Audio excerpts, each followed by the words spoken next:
এই দেশটা কি কারুর বাবা যে আমি চাইলাম কাউকে গুলি মেরে দেওয়ার কথা বললাম?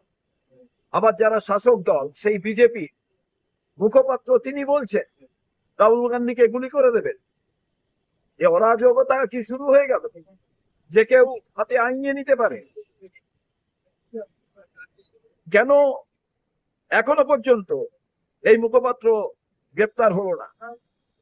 দেশ জানতে চায় কি করতে চাইছে। দেশে কি গৃহযুদ্ধ বাঁধাতে চাইছে বিজেপি এবং এই কেন্দ্রীয় সরকার? দেশে কি কোনো আইন কানুন নেই?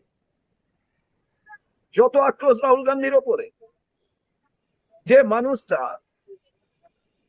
ভারতবর্ষের সমৃদ্ধির জন্য, ভারতবর্ষের যাতে উন্নতি হয় তার জন্য প্রতিনিয়ত বিভিন্ন সময় সরকারকে সতর্ক করছে এবং ভারতবর্ষের মানচিত্র যাতে এক থাকে। তার ঠাকুমা, তার বাবা দেশের মানচিত্রকে এক রাখার জন্য জীবন বলিদান দিয়েছে, বিজেপির কেউ দেয়নি। সেই বিজেপির নেতারা গুলি করে দেওয়ার কথা বলছে। আমরা চাই ইমিডিয়েট তাকে অ্যারেস্ট করা হোক, দৃষ্টান্তমূলক শাস্তি দেওয়ার ব্যবস্থা করা হোক। না হলে দেশে এই আইন নিজের হাতে তুলে নেওয়ার সিদ্ধান্ত যদি সাধারণ জনগণ করে তাহলে এটা শ্রীলঙ্কা হয়ে যেতে পারে। এটা ভাববেন না। কারুর মুখে কোনো লাগাম নেই।